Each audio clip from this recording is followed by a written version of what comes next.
where the legal counsel has also now gone on to say, and they're speaking on behalf of Manish Sisodia, saying we're questioning the timing of when even the ED arrest has happened, because the legal counsel is saying that Manish Sisodia was never summoned earlier, and just one day before the hearing of the bail was supposed to take place, the ED comes forward and arrests the leader. The Aam Aadmi Party time and again has been saying because there is no proof, they were hopeful of a bail. The legal counsel has also further gone on to say that this kind of conduct must concern the court. They're also raising some very important questions. They're saying, is this process even pure? They're feeling it is not, because they've gone on to say it can't be that a person is kept in custody in a special act as far as the PMLA is concerned, just to ensure that he does not get bail.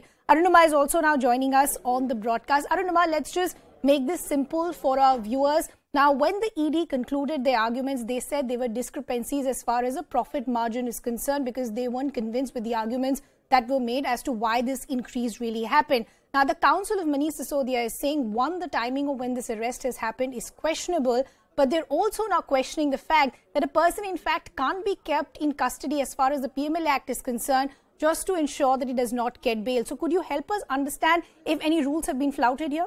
You know, this is the problem that all those who have been arrested under PMLA have tried to highlight, but the Supreme Court has upheld the amendment to the Act, and the Supreme Court has upheld that the onus of the burden of proof is on the suspect. As far as bail is concerned, whatever provisions are there in the Act, again, earlier also defense teams have raised their concerns, but the Supreme Court of India has rejected their concerns. So once again, the Enforcement Directorate being put on the mat on the same grounds. What is it that Dayan Krishnan and others are arguing on behalf of Mr. Sisodia?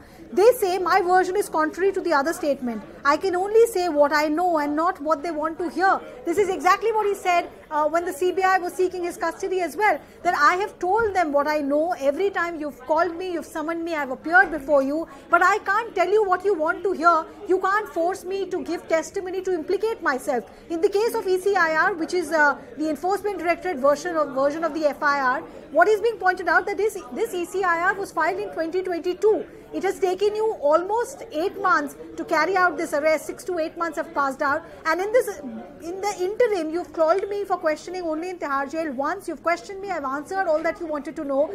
Just because my bail application was coming up, you've carried out this arrest. So political sort of argument being made there that you want Mr. Sisodia behind bars, you want to deny him his liberty. That is why PMLA, which is a special act, is being utilized to arrest him, because getting bail under PMLA is that much more difficult compared to PC Act.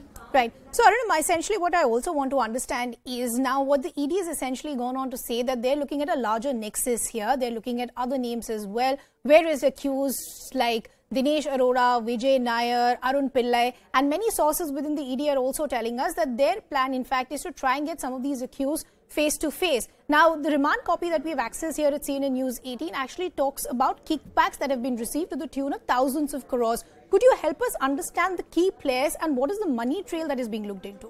So it all begins, if you look at the chronology, it all begins with a meeting that happened in Hyderabad. In this meeting, Dinesh Arora was present, Vijay Nair was present, Abhishek Bonapalli was present, other members of the South group was present. It is the allegation of the Enforcement Directorate that the conspiracy begins at this meeting. What the South group has promised is that they are going to benefit from the Delhi excise policy. There will be provisions made for them to get larger profit, but as a deal maker, right at the start, a bribe amount must be paid. So 20 to 30 crore is the bribe money that is agreed upon, and this is how the conspiracy proceeds. Dinesh Arora gets a call from Abhishek Bonapalli giving him the phone number of the Hawala operator who's carrying a bag full of currency.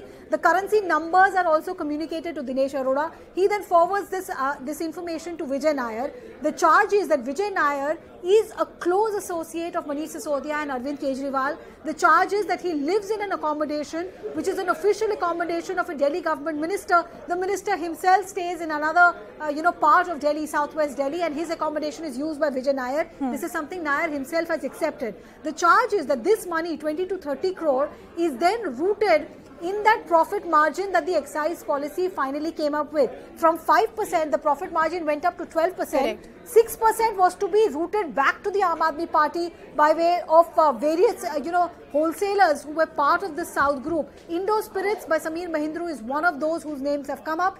because this entire deal was dependent on Indo Spirits getting its application approved. When their first application was flagged off for anomalies, Mr. Sisodia allegedly himself called up the Excise Commissioner and told him, please approve a second application. The question being asked by the agencies is, how did the minister know that a second application was being filed? Why did he have to intervene in this matter, if not to encourage cartelization? Now, where is the money is what Aam Aadmi Party asks, and to that we have not received a straight answer.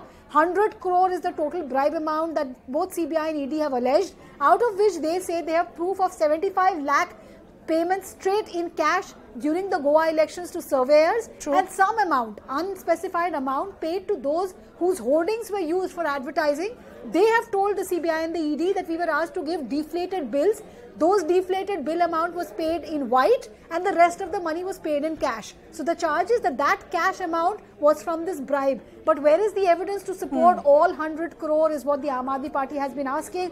Where is the evidence to link Mr. Sisodia directly to this kickback? So far, CBI and ED's investigation into that part is ongoing and not conclusive. True. Arvind, we'll just request you to stay on with us. Let's also bring in Anshul back in the conversation. Now, Anshul, another argument that has been made by the legal counsel of Manish Sisodia is that this is a foolproof policy, because they're saying it had enough checks and balances and none of them were flouted because it went through multiple people. Now, this could potentially also lead into another flashpoint between the LG and the Aam Aadmi Party, because the legal counsel, the point that they're making is that this policy in fact went back to the LG as well. And yes, the LG had a lot of queries, but none of them were related as far as the profit margin is concerned. So how come these questions are only coming up now?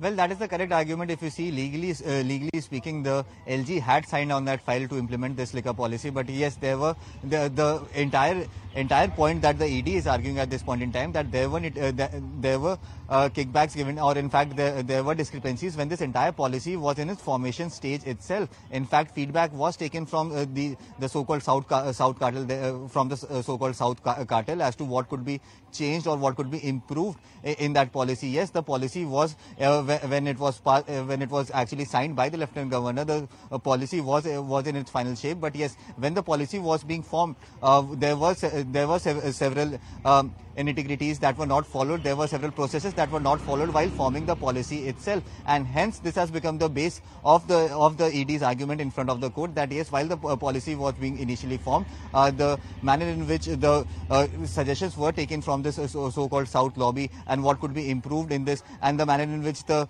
profit margins were improved from 5% to 12%, which at that point itself meant that it is going to prove as a loss to the exchequer, and even after that the profit margins were increased from 5 to 12%, and 6% of that was taken as kickback by the Aam Aadmi Party. So this entire argument that the ED is trying to prove, that yes, the policy was implemented maybe in the right manner or maybe through the legal processes, but yes, the entire process of forming that policy is something that is very, very questionable. And at the formation stage itself, there was corruption that happened, and once the policy was formed and implemented, there were more kickbacks that were given to the Aam Aadmi Party as well. So yes, this is the argument that has been put in front by the Enforcement Directorate. However, as you rightly mentioned, the Aam Aadmi Party's lawyers have been saying that yes, the legal procedures were followed, but yes, the legal procedures were not followed at the time of the formation of the policy, and hence this has become a very, very big bone of contention between the Enforcement Directorate and Manish Sisodia at this point in time. Okay, Arunima, coming back to you, touched upon